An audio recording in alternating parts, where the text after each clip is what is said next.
Muito boa noite, sejam todos muito bem-vindos e bem-vindas à edição desta sexta-feira, dia 25 de abril de 2025, do Cidadania S.A., o seu jornal diário com as notícias e os absurdos do Brasil e do mundo.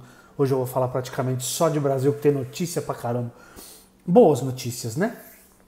Vamos desenvolver mais o que eu trouxe nos shorts hoje de manhã, falando da prisão extremamente tardia de Fernando Collor de Mello. Né?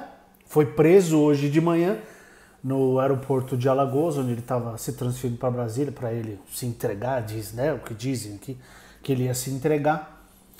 E teve a votação no Supremo para manter a prisão ou não. Tá 4 votos a 0 para manter a prisão.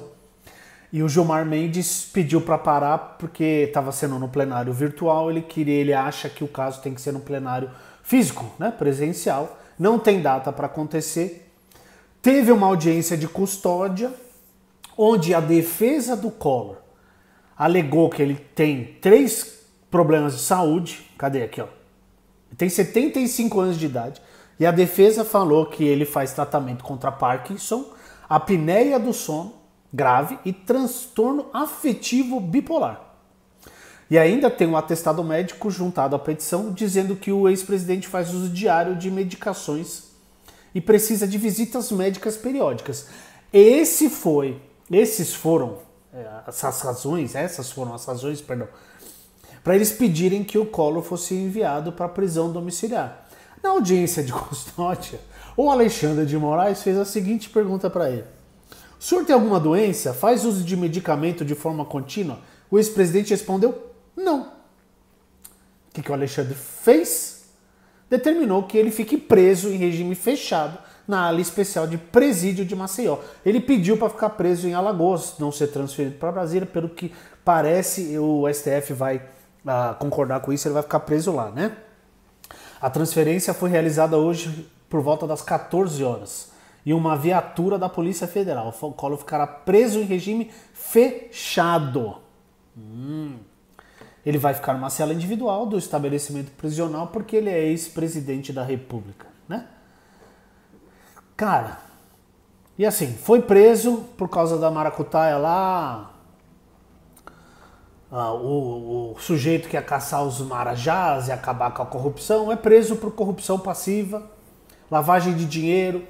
Ganhou 20 milhões de reais para fazer uma maracutaia lá entre a BR, que era uma empresa estatal, hoje é privatizada, e a UTC. Ele influenciou os presidentes lá da empresa para fazer os contratos com essa UTC, e para isso ele recebeu 20 milhões de reais. Ele foi apresentada a denúncia em 2015, porque isso aconteceu entre 2010 e 2014. Isso tem provas, ele está condenado, né? Então, tudo bem falar sobre isso. E ele foi condenado em 2023. 2023. Ok, os advogados foram recurso, até que ontem, o Alexandre falou: chega desses recursos, que são recursos só para enrolar mesmo, que fica repetindo o negócio, então vou ter que prender. Aí prenderam e pelo jeito vai ficar preso. Não sei se vai ficar muito tempo preso, mas está preso, né? Muito atrasado. E é engraçado, né? Porque quem é mais velho, molecada nova, não sabe. Esse sujeito ganhou a eleição em 1989, no segundo turno contra o Lula, e ele falava o seguinte, em conluio com a Veja e com a Globo, principalmente. Ele falava o seguinte: o Lula vai confiscar a poupança. Vocês não podem votar no Lula, porque o Lula vai confiscar a poupança. No debate, ele trouxe várias pastas, falando que eram os processos contra o Lula. Todas as pastas estavam vazias. Isso foi combinado com a Rede Globo. É só procurar no Google, tá aí. Todo mundo sabe disso. Todo mundo daquela época sabe disso. O que ele fez? Nos primeiros dias lá que ele tomou posse, foi lá e confiscou o dinheiro da poupança de todo mundo. Então a extrema-direita faz isso, né? Ela acusa os outros de fazer aquilo que ela faz. É igual o outro lá que tá na UTI. Para dar entrevista para o SBT tá bem, para fazer live e vender capacete com os filhos tá bem, para expor uma oficial de justiça sem o consentimento dela tá bem também, aí passa mal quando tem que assinar o papel lá. É sempre assim. Não é ele que falou que não tinha que ter mimimi? Não foi ele que mandou os apoiadores invadirem o hospital durante a porcaria da Covid, durante a pandemia, para provar que os leitos estavam vazios nos hospitais? Não foi ele que fez isso? Agora ele não pode assinar um negócio? Porque não consegue fazer cocô? O intestino dele já se antecipou e está preso? Deixa de mimimi, né, Bolsonaro? Não é isso que você falava? Chega de mimimi, querido. Bom, então tá. Collor tá preso. Muito bem, muito bem, muito bem, muito bem, muito bem. Que mais que a gente tem hoje? Tem o quê? O STF, tudo STF hoje. A STF tá lá, continua o julgamento da nossa querida pichadora lá da Estátua da Justiça, a Débora, a cabeleireira. Tá continuando hoje. Já tinha tido o voto do Alexandre de Moraes e do Flávio Dino, de 14 anos e 6 meses de prisão, se eu não me engano. Ela ficou presa já há 2 anos, né? Que ela foi solta faz pouco tempo, porque o Moraes falou lá, porque ela é mãe e tal. Mas tem milhares de mães presas, tá? Em situações bem parecidas com a dela. Mas não tem a grita da extrema-direita, então o STF não facilita a vida dos outros, né? Mas ok. Aí, o Zanin deu o voto, condenando em todas as acusações, mas com uma pena menor. Ele deu 11 anos, que é o que ele tem dado para todo mundo que se envolveu no 8 de janeiro. Aí veio o homem que tem um coração sob a toga. Luiz Fux.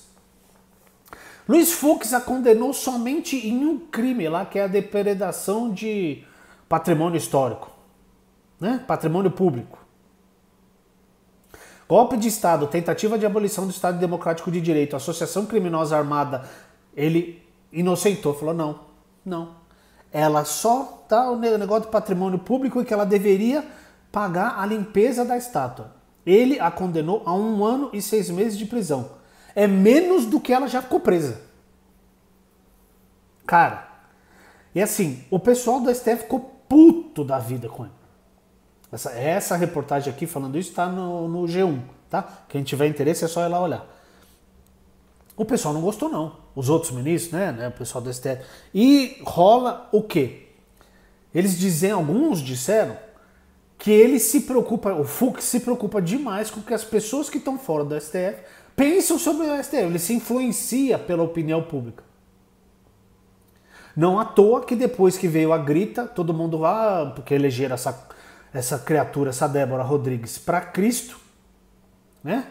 Não, coitada, mãe de família, tá lá só porque não tá lá só porque pichou uma estátua. Ela fez muito mais.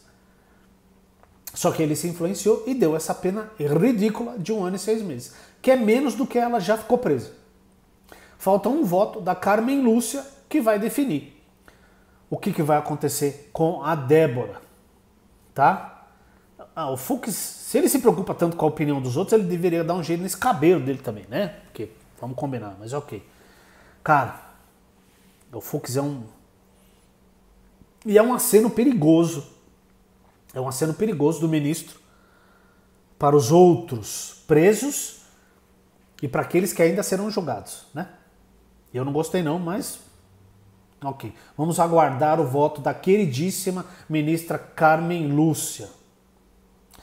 Agora eu vou falar o seguinte, um pouquinho do PL da anistia, que teve um comentário aqui no canal, eu falei sobre esse comentário outro dia, falando da questão dos deputados da base do governo, que são dos partidos que fazem parte do governo, a tal da aliança ampla, né? Ampla, governabilidade, essa porcaria toda que teve que botar um monte de gente embaixo do guarda-chuva pro Lula conseguir ser eleito e conseguir governar. O governo, até que enfim, o governo federal, através de alguns assim, né? Começou a pressionar essa galera. Falei, escuta aí, você tá com a gente ou não tá? Você faz parte do governo ou não faz? Você tá do lado de lá ou do lado de cá? Acabou que ficou só o PL e o Novo defendendo a anistia. E o Hugo Mota falou que não vai pautar agora não. Não tem urgência nem nada. Porque ele conversou com os líderes, conversou com o Lula também, e os líderes começaram a debandar. Porque tem um monte de partido que tem ministério no governo hoje. E é importante que eles continuem bem com o governo. Então eles começaram a pular fora do negócio da anistia e eu acho que já era esse negócio de anistia. Só que tem um problema sério, né? Depende muito também de quem vai ganhar o pleito do ano que vem. Porque se entrar alguém de direita, extrema direita, ferrou. Então a gente precisa prestar muita atenção em quem a gente vai votar, não só para presidente, mas para senador e para deputados também, tá bom? Agora eu vou falar da queridíssima Amazônia. Duas notícias da Amazônia. Péssimas. Não, uma mais ou menos, vai. Desmatamento na Amazônia cresce, perdão. E Instituto alerta para a necessidade de fiscalização e as críticas. As áreas desmatadas na Amazônia aumentaram em 18% entre agosto de 2024 e março de 2025, em comparação com o mesmo período do ano anterior. Foram derrubados 229 mil hectares de floresta, área maior do que Palmas, a capital do Tocantins, de acordo com os dados divulgados hoje pelo Instituto do Homem e Meio Ambiente da Amazônia, o IMAZON. Triste, né?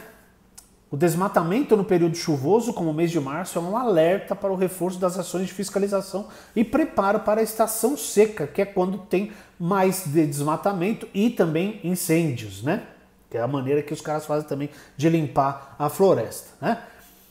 Essa devastação é quase 60% menor do que é registrada entre agosto de 20 e março de 2021, que era a época do vamos passar boiada. Era a época que o ministro do Meio Ambiente tirou foto com várias árvores que tinham sido derrubadas. Vocês lembram dessa foto? Esse era o ministro do Meio Ambiente do Jair Bolsonaro. Tá bom? Por isso. E nessa época o IMAZON registrou o recorde de desmatamento desde o início das análises, com mais de 500 mil de hectares de floresta derrubada. Os períodos seguintes, entre agosto de 21 e março de 22, e agosto de 22 e março de 23, ficam, respectivamente, em segundo e terceiro lugar no recorde de desmatamento da Amazônia. Ou seja, nunca se desmatou tanto a Amazônia, desde que se tem os registros, né? Quanto no governo do Bolsonaro. Tá calor aí? Pois é. A análise indica que 79% do desmatamento no período mais recente esteve concentrado em áreas privadas, como fazendas. O restante foi registrado em assentamentos, 16%, unidades de conservação, 5%, e terras indígenas, com apenas 1% da área desmatada. A unidade de conservação mais devastada no período foi a área de proteção ambiental, a APA, do Tapajós, que a gente já falou sobre ela aqui, questão de mineração. Fica no Pará, entre os municípios de Itaituba, Jacareacanga, Novo Progresso e Trairão, bastante impactada pelo garimpo. A APA teve uma área desmatada equivalente a 700 campos de futebol. Ai, ai. 3 estados concentram 80% do desmatamento registrado na Amazônia. O Mato Grosso lidera a lista, com 6,5 mil hectares de floresta derrubada, o que representa 39% da devastação do bioma. O Amazonas ficou em segundo lugar, com 3,9 mil hectares, que dá 23% do total, e o Pará em terceiro, com 2,9 mil hectares. Cara, muito triste. Ao mesmo tempo, a gente tem a notícia aqui, em carta, parlamentares pedem a Lula o fim da exploração de petróleo na foz do Amazonas. E eles fizeram um apelo para que o governo atenda às recomendações dos especialistas e suspenda a prospecção de petróleo na bacia da foz do Amazonas. Esse texto foi enviado ontem, quinta-feira, dia 25. O grupo de parlamentares reconhece que a expansão da exploração de petróleo no bioma amazônico é incompatível com as demandas urgentes da crise climática e com a mudança global em direção a uma transição energética justa e equitativa. A carta é assinada por diversos deputados federais, como o Ivan Valente, o pastor Henrique Vieira, a Sâmia Bonfim, a grande Luísa Erundina e a Érica Hilton, entre outros, tá? São muitos. O texto menciona um ambicioso plano de transição energética e convida o presidente a colaborar com um plano que reduza progressivamente as pressões extrativistas do petróleo e da mineração na Amazônia brasileira e, ao mesmo tempo, posicione nosso país como líder global na luta contra a crise climática. É o que eu tenho falado aqui, ó, aqui tem a lista, tem um monte de gente assinando e eu espero que o o governo ouça e leia e, sei lá, pense melhor, porque não dá. Anteontem eu falei aqui do branqueamento dos corais por conta do aquecimento global. Tudo que a gente vem sofrendo, que o planeta vem sofrendo, não tem que furar essa porcaria de fósforo. Deixa quieto aquilo ali, deixa quieto. Transição energética, esse é o ponto. Algumas curtinhas. A Zambelli vai ser julgada de novo junto com o hacker lá de Araraquara, Araçatuba, né? Eu não lembro de onde. Tá lascada, vai ser condenada de novo. Ela, que o Bolsonaro disse que ela foi a culpada por ele ter perdido a eleição de 22. Tá? Ele largou a mulher na chuva, sozinha. Isso é bom para ver quem apoia gente desse tipo aí, fica sozinho. O Trump falou hoje que o Brasil enriqueceu por conta das tarifas que sempre cobrou dos Estados Unidos. O que eu acho legal na extrema-direita, na direita, assim, é que os caras podem falar a groselha que for, não? Porque assim, o cara fala o que ele quiser e não, sabe, e fica por isso mesmo. Onde que o Brasil enriqueceu, filho? Os Estados Unidos é pobre, por acaso? Os Estados Unidos não se beneficiou de tudo que ele fez na América do Sul, na América Latina? Ou contra a América Latina, se assim vocês preferirem? O tal do Nicolas Ferreira veio ser irônico porque a prisão do Collor é um resquício da Lava Jato. Falou, até que enfim alguém foi preso na Lava Jato, será que não tem mais ninguém? Vários foram presos na Lava Jato, inclusive condenados, já cumpriram a pena, já estão soltos. Foram vários. Quem não foi é quem não tinha materialidade. Muitos casos não tinham provas. Não era delação, não tinham provas. Por isso que as condenações caíram. É por isso. Viu, querido Nicolas? Então, presta atenção. Vocês precisam prestar atenção em quem vocês confiam e quem vocês escutam. Tá bom? Então é isso. Collor preso, o outro lá, o intestino do outro também tá preso, tá todo mundo preso. Espero que você não esteja preso para você ter um ótimo fim de semana, tá bom? Curtam aí o fim de semana que vem também é curta, tem feriado, é isso aí, a gente se vê segunda-feira às 8 da noite aqui no Cidadania SA. Um abraço e até lá.